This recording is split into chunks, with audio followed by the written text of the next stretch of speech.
And we're live. Hello, everyone. Welcome to Nurture Solutions. My name is Lacho Cosmos, and I'm doing another live. Today, we're going to look at the first issue of the Kente Business Journal, and we're just going to go through and see what's inside, and kind of start opening up the the business world on the continent, and start connecting it with what's going on, what we're doing over here in Seattle and in the United States. And it starts with as simple as reading a journal that kind of helps you understand the playing field over there in Ghana specifically. And so I'll just show you guys the cover, and then we can go inside and see what's up. So here it is. Kente Business Journal. And so what they talk about in this one is, the economic impact of sporting rights on African sports industry, and talking about the infrastructure of sports in Ghana, athlete representation. And so kind of starting in this area. But right there, the man on the cover, the first cover is Nana Yau Aponsa is, well, let's go right back. Let's go right into it. So, so if you can see, I got that first issue, and they got it signed by uh, the publishers, and so it's exciting. Thanking me for buying it. It was good, and so here, what is Kente Business Journal about? It says Kente Business Journal highlights economic and cultural challenges and opportunities in a variety of industries on the African continent. Of particular focus are sports, technology, entertainment, and agricultural industries.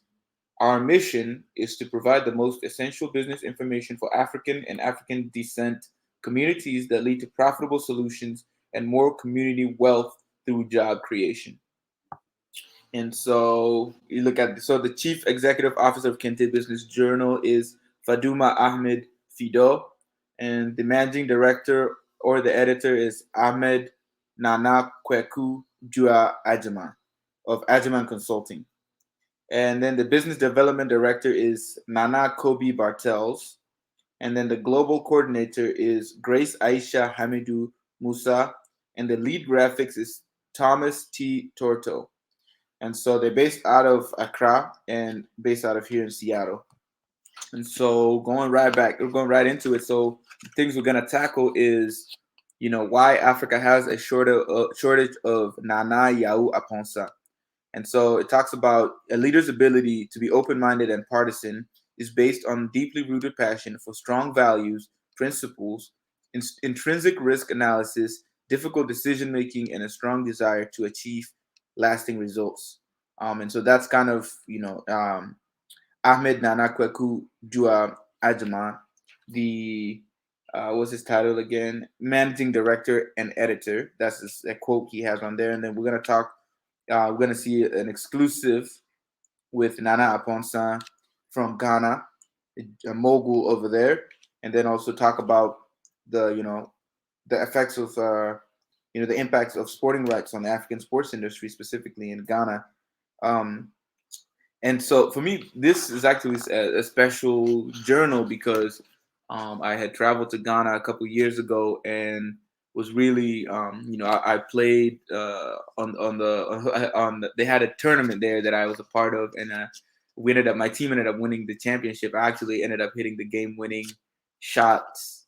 There were free throws with no time left on the clock, so you can actually, it's on this channel. The game that we played is on this channel, but I'm talking about sports rights and sports infrastructure in general in Ghana is something that's close to my heart, because that was one of the best experiences I had there, was playing sports with the guys on the sports on this university team, but also guys who played in some of the smaller professional, semi-professional leagues in Tema and in Accra as well.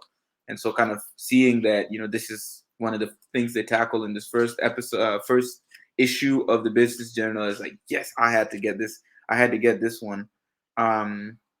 But so yeah, so we're going to talk about the impact of sports rights on the African sports industry, and then the states of sports infrastructure in Ghana. And that's that was one thing for me. I was like, man, there's so much growth opportunity there. to be able to make one indoor courts or even outdoor courts because the weather is perfect there all the time. So, we played on concrete. We played the championship on a concrete court with, it wasn't the best infrastructure, but that's just more opportunity for growth. That's all that is. It's just, you know, we can with so much we can do to build. Um, and then also going, kind of going further into the future is, athlete representation. And so that's a whole nother level of it. But and so actually, and what I love about this is that it's so African centered that, the advertisement in the first or second page is by Luciano. Actually, funny thing is a Seattle U graduate, which I also am, who founded this company, and she was a part of the business competition, and I'm pretty sure she won. Um, she won first place about 4 years ago, and so it's these are nice bags. It says the founder is Joy Egbejimba. Nuciano is derived from the word Nucaciano and resonates the freedom to believe and express yourself as an independent woman. From desk to dinner, the selected curated collection features elegant designs with a variety of fierce color options. Luciano is quickly becoming Hollywood's favorite handbag designer. So just to be able to see an African designer that's making it big be advertised in an African magazine about African businesses. Like, oh yeah, this is what it's about right here.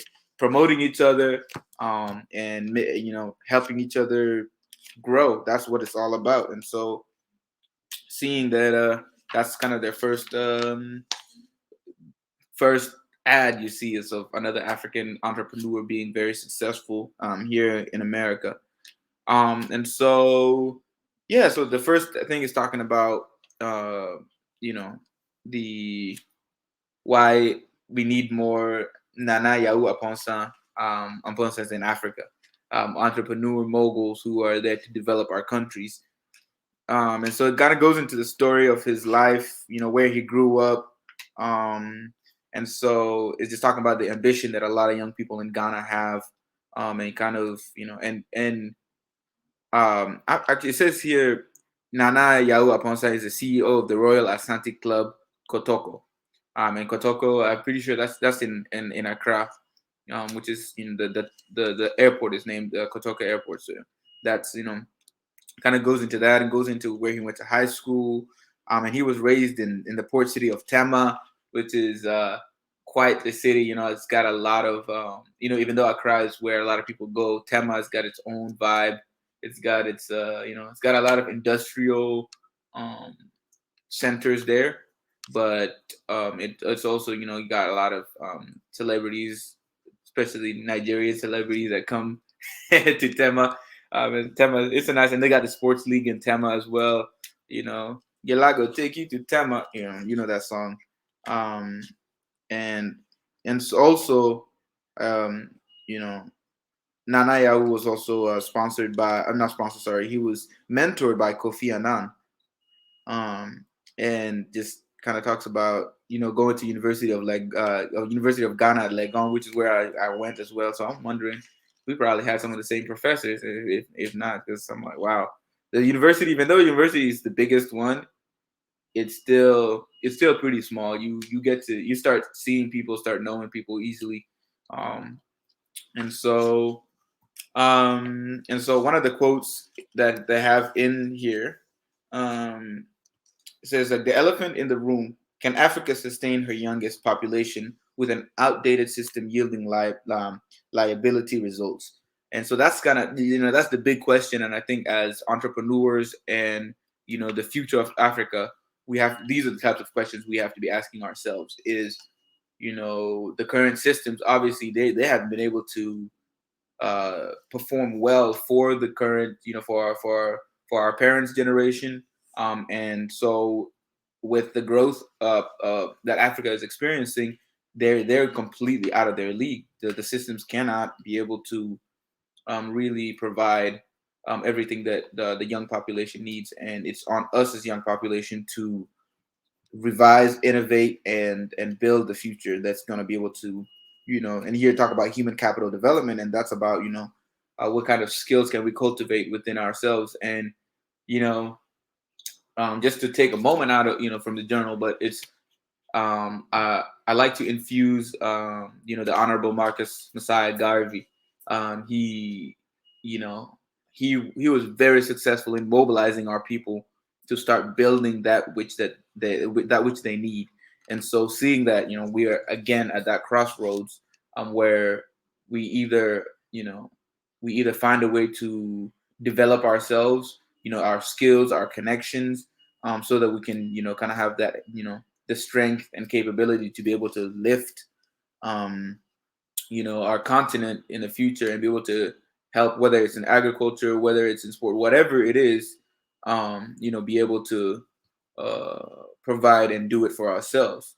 Um, and this obviously goes into specifics about what's going on in Africa with the systems. And one of the things they talk about is, it says the UN estimates that 90 billion on average of illegal outflows yearly out of Africa since 2013. So just ways of people laundering money out of Africa, and robbing our countries of developing what they need. And we all know that due to the colonial structures and the post-colonial structures that African countries have been placed under, 90 billion is nothing compared to what the real number of what is illegally stolen or robbed out of Africa. And so if you look at, if you look at the, not the taxes, first of all, that are robbed from Africa through, some of the islands that function as money laundering schemes, scheme places. Africa loses out on money on that. And talk about ownership. We don't own any. We don't own much of the infrastructures to support life on the continent. And so there, right there, we spend money, but it's not reinvested back into our own country. So that's another. No other countries do that, and or at least they have systems to enable their own people to own the industry so that they can be able to reinvest in their own people for that human capital development. I mean, so that's, that's a major part of the equation. Is okay, how do we own industries so that we can reinvest in our own people, so the money is not always flying out of our country. And so, kind of towards the end of the article, it talks about, as Africans, we have to evolve, or else we have to change the way we're thinking. We can't follow the footsteps of America and Europe, and China, and the way they did their thing, because that's the way they did it. We can learn from them, but we have to find our own way. And that involves, studying ourselves, studying our history, understanding ourselves.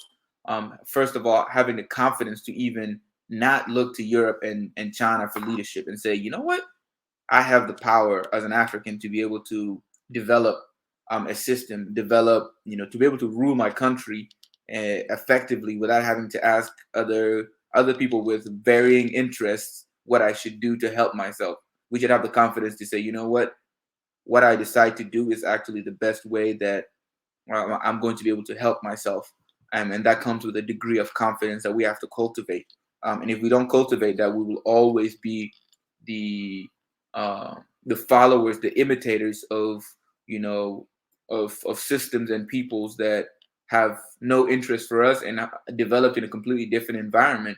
And so we can't expect them to be able to give us the tools and ways of doing things that is going to help us in our own unique situation. So it's on us. So we have to evolve, no matter what. We have to push each other to innovate and evolve and grow, so that we can be able to tackle the problems that are ahead. And so the man himself, um, here he is, Advertisement Consulting Services.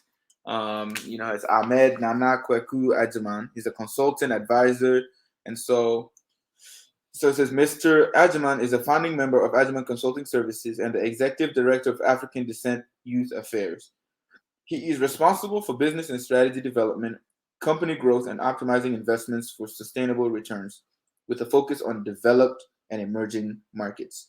And so that's, that's the man behind this. Well, partly behind this because there's a whole team behind it, but he's one of the guys behind the Kente Business Journal, and he's been doing Advertisement service consulting services for a while. So if you got any questions about what you want to take your business to Africa, he's the man to talk to. And so we go on to the next one.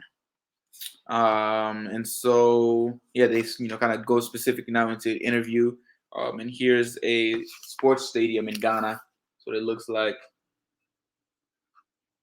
Um, and he goes kind of he talked about soccer and the opportunities, the club ownership opportunities in Ghana and other parts of Africa as well. Um, um,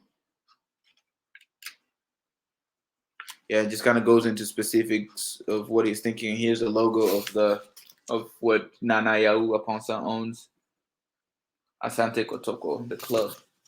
Um, and so just they go into specifics about the challenges that he has to endure and how he's had to evolve, how he structures his his businesses and strategies for maximum returns, but also sustainable returns.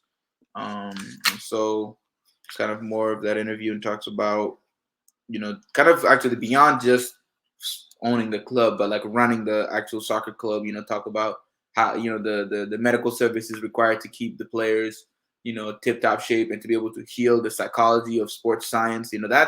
That's a big part of it. Is like you think about for example in basketball, which is my main sport, is once you see somebody do something that you didn't think you could, it becomes a possibility. And then now you see more and more kids do it. So, for example, like free throw line dunks, it was like, you could win a dunk contest with that. I mean, you still can because it's still an amazing feat regardless. But now people have gone to the level of windmilling from the free throw line. So, sports psychology and sports science in general of the mind is a huge part of sports because once you see somebody do a bicycle kick, you can practice it and then do it. And then you take it to another level. If you see somebody do a windmill dunk, then you're like, wait, it's a possibility. You keep trying until one day you do it. And so, it can also carry over into going back to that confidence piece I talk about as Africans and as innovators is, once we see what's really possible, so people leading the way like Nana Yahu Aponsa or Ahmed, doing things in the business world that for our own continent that, or Nuciano Bag, like being successful, being African and doing things their own way. It's that mindset. Like, okay, now other kids are like, yo, other Africans are like, yo, we can just make it successful doing our own thing, our own way. We don't have to look for anybody else for leadership. We can be the leaders. And there are already a lot of those people who are doing that. So, this is just continuing in that tradition. Um, and so it just, it keeps going into many different aspects of it. And so you wanna read the interview, you got to get the journal. I'll share their website below, but go on there, support them, and get get the journal to read it. And then also there's an ad. Oh wow, huh? They decide to do some stuff. Let them finish, or they're about to go. But so this is an ad for. Let's we're patient. Um, yeah, this is an ad for a company in Ghana. As you can see the address down there. For me, it's so cool to see that because it's like when I was in Accra in Ghana, I drove down in that neighborhood in that area, and it's like being able to see an ad for that place across the world is like yes.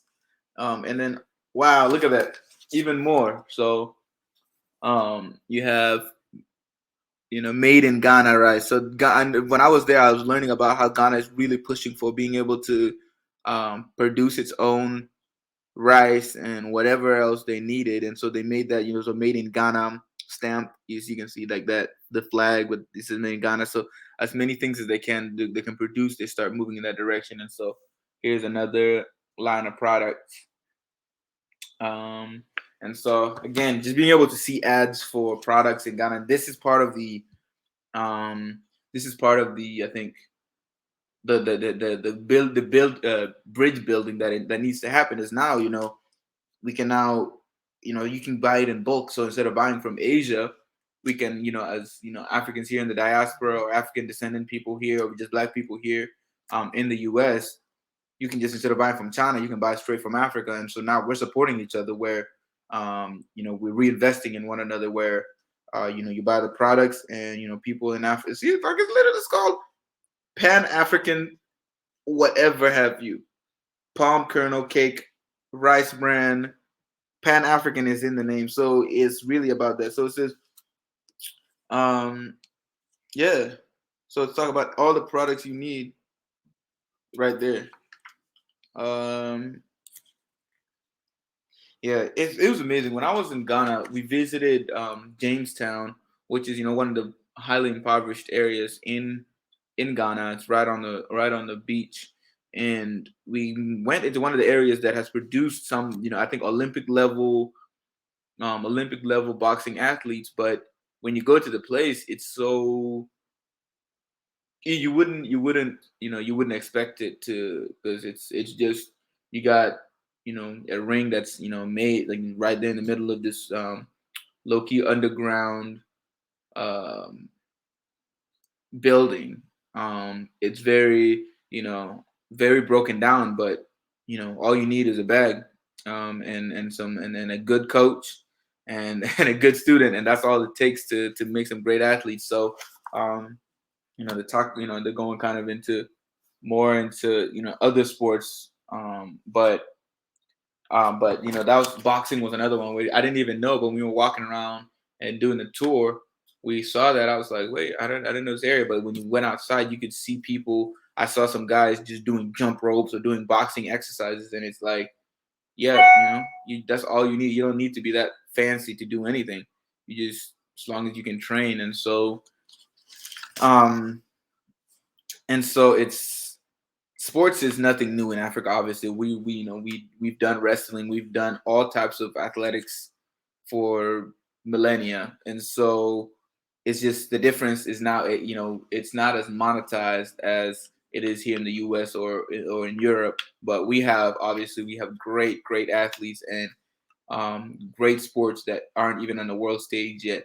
And so this is all the birth of something great, where we can imagine the level of job growth, the level of economic growth that's going to happen when Africa figures out, or I guess even not figures out, we already know what we just, it's time is the only thing that's going to take is growing. And obviously we got the best athletes, like nobody is gonna nobody can touch African athletes, huh? And so just kind of going into that. So they talk about cycling as sports in Africa. They talk about cricket in South Africa, Kenya, and Zimbabwe. Obviously wrestling, that's all-time favorite of the African peoples. Um, and so there's just a lot in basketball. Whoa, J. Cole played professional basketball in Africa. I never thought I would even get to that point. And so this right here is talking about the sports market in Africa and the growth that it's going to experience over the last year. And then also there's the TV side of it, is where they talk about the broadcasting rights. Imagine a billion, like, Africans already watch so much sport. Like, I remember when I was in Accra, the university, in one of the dorms, when there was the I forgot which European league was on, but it was some big game happening, and one entire dorm wall was turned into a screen, where they brought a projector and a big white wall, and everybody came and sat outside on the lawn and just was watching the game. And then also in one of the rooms upstairs where there was a TV, you couldn't even go to sleep sometimes, because people would be watching the game late into the night, and it was just always going on. So sports broadcasting rights in Africa, if it's owned by Africans, it's a huge opportunity, billions and billions of dollars there, and also with the accompanying job opportunities, and development opportunities, infrastructural development opportunities for African countries. And so it's that broadcasting rights is a huge opportunity as well, and the infrastructure building. And so this is kind of one thing I hope to kind of research more of into is construction companies, African owned construction companies, Black owned construction companies, because infrastructure building is absolutely necessary for the next stage of our development. we have to have the, the know-how, and so that's the big opportunities, like, building these sports stadiums, building, training facilities, with everything that surrounds, sports. Once we have, scalable, companies that are able to do the construction. It's not even, that again, that contributes to the amount of, jobs that will be developed, because we will have people who know how to build stadiums, who know how to build roads, who know how to, with upkeep, maintenance. So that natural development of, of whatever, it's going to contribute to, the economic, stability of Africans. And with the youth coming up, people will have so many opportunities for jobs. You have sports agents, you'll have trainers, you'll have sports psychologists, you'll have, announcers, you'll have TV, like all the things that come with a sports, um, with a sports team or sports league. It all of it is ready, and we have to make sure Africans are at the helm of these things, or else we'll just continue perpetuating, colonization, which, people might not think of it like that, but if you don't own, if you don't own the TV rights, the broadcasting rights, if you don't own the, anything that if you're not able to make, like, okay, I'll use a quote by Dr. John Henry Clark, is, you are not ready to rule a country until you're able to make your own underwear. If you can't make your own underwear, you're not ready to rule your own country. And so I think that's, for me, that's a beautiful, measuring stick for, our free, like how free are Africans to do for themselves. And if we can't make our own underwear, or if we don't make our own underwear, we, thinking about controlling our own country is, it's a far larger task than we're able to, if we can't do our underwear. And so I know that we make cloth, we make all these different things. So, as part of this, as part of our work here at Nurture Solutions, is to not just help for community development and community economic development here in the diaspora, but also, eventually get to the point where we utilize our raw materials in Africa to create everything that we need, so that we can, exchange value with, other people on an equal platform, but also support, African populations in anywhere in the world with everything that they need, so that they don't have to be placed in the most, you know, economically disenfranchised neighborhoods, and systematically displaced because they don't have ownership or political, voice. So that has to do with how strong your economics is. If you have a strong economic base, you're able to combat anybody and anything that seeks to harm you.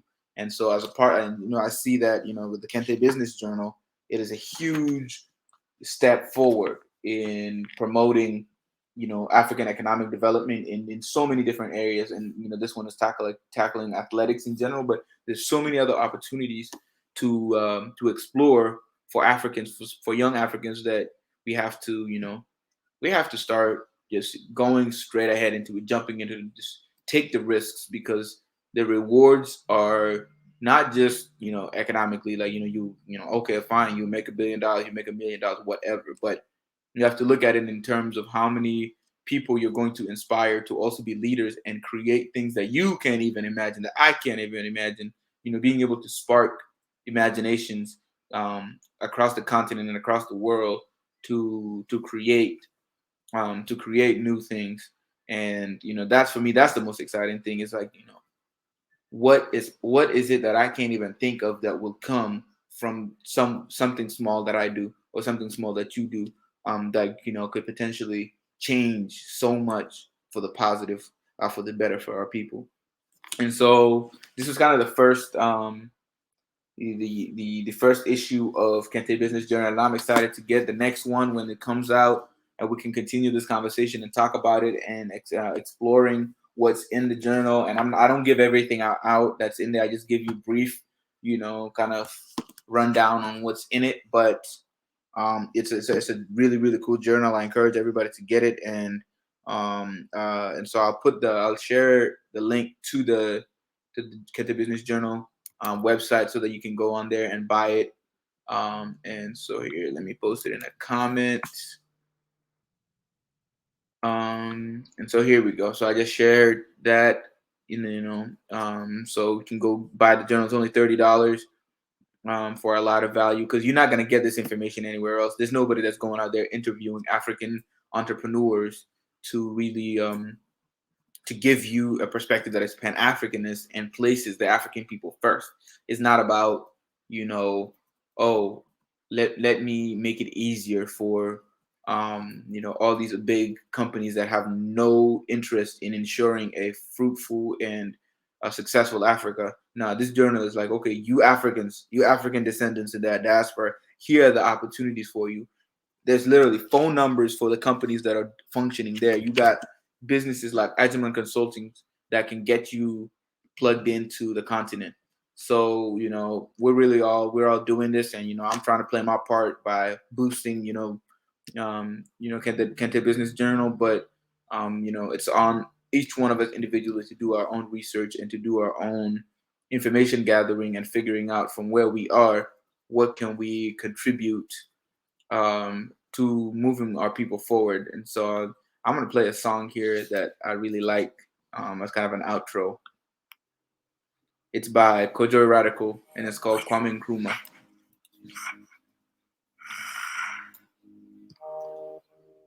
Would you mind if I took a second to vent? Would you respect me as a man if I give you anything less than me? My delusions of grandeur are far bigger than your assumptions, far past the comprehension of narcissism. I really do feel like I'm the feces you perceive me to be. Lay your thoughts still. I step forth from course direction. This self-esteem of why be rapping to these obstacles I've grown accustomed. What I do not speak into existence will only fall by the wayside. Waste no one, no wanting not to be a waste is only a crime that it is heart and clouds. Would it be selfish if I prayed for patience when the only time I do is when my soul feels vacant? See blues in the muddy water, sing my sorrows in the truth. Is a poem still a poem if it's self-centered? Find I write just to center myself. See the proof from breath out for belief. Another in begin to rent, preach peace. Take a couple nines to the 1%. Oh, I must be. I was given over an option, propped up to position by leaning on all my problems. Hear the dialogue. Know what they pay me as. I'm human. No, we share the same species. I must be the radical. Don't shoot me for a retweet. Sing about. Sing my lows as well as victories. Teach my wrong and speak my history. Craft just how they remember me. A man of action and a thought, and of course a couple daisies by my corpse, so I must be. Trust me. You agree and I'm the hero. If you don't, then fuck me.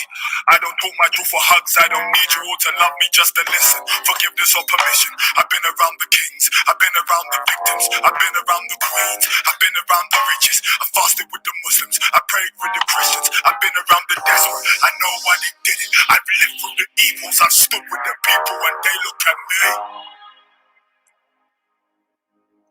And they look at me. They look at me. They look at me, they look at me, they look at me. They look at me like a winner now. Cause I had a dream and I chased it. I thought that running the easy part. It's really much harder to maintain. I pray for peace, pray for patience. Hope they can hear my frustrations. I wear my fear like a fragrance. You wanna bolt on my cages. I cry the tears of a nation. They think they done in Montana. I think I'm Kwame Nkrumah. I think I'm Kwame Nkrumah. You will not give me my freedom. I cry the tears of a nation. They think they done in Montana. I think I'm Kwame Nkrumah. Oh, time I'm important. I hope I don't lose my endorsements. Cause they keep on telling me shh. And I keep on talking and talking around. Let's just hope that they come. Blackness on loud from the coast to come on. Blackness on loud from the coast to come on. Blackness on loud from the blackness on loud.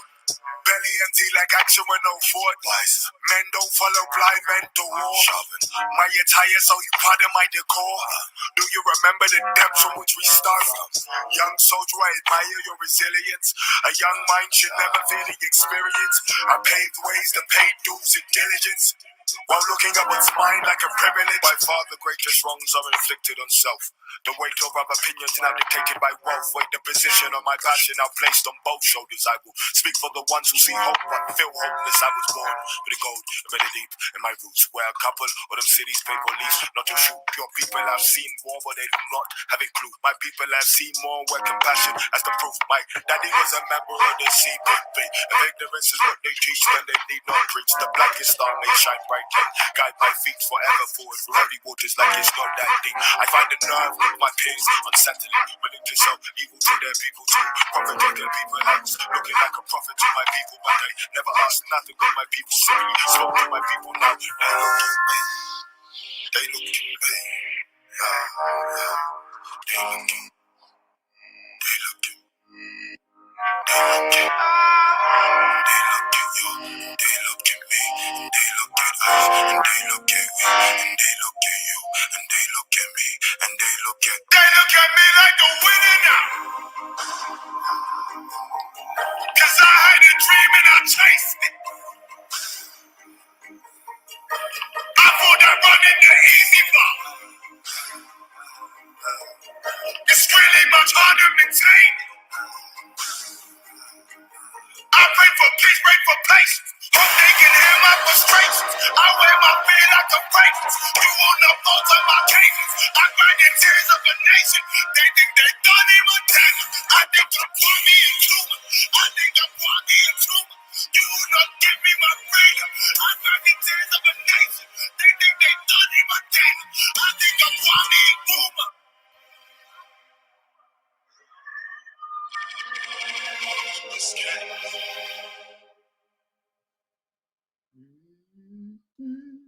I think I'm Kwame Nkrumah. Well, there you go, y'all. Thank y'all for watching, and we out. And yeah, go check out that song and check out Kente Business Journal. And actually, that's a fire song too. It's a common song by Sons of Kemet that features Good Radical. So y'all should probably check that out. It's a dope song. But for next time, till we talk about the next issue of the Kente Business Journal, and subscribe to this YouTube channel. We're gonna be talking about a lot of things. Any and everything that has to do with Africa and Black people worldwide, planet wide, universe wide, everywhere wide. That's what we about. All right. Have a great whatever time it is that you're watching this.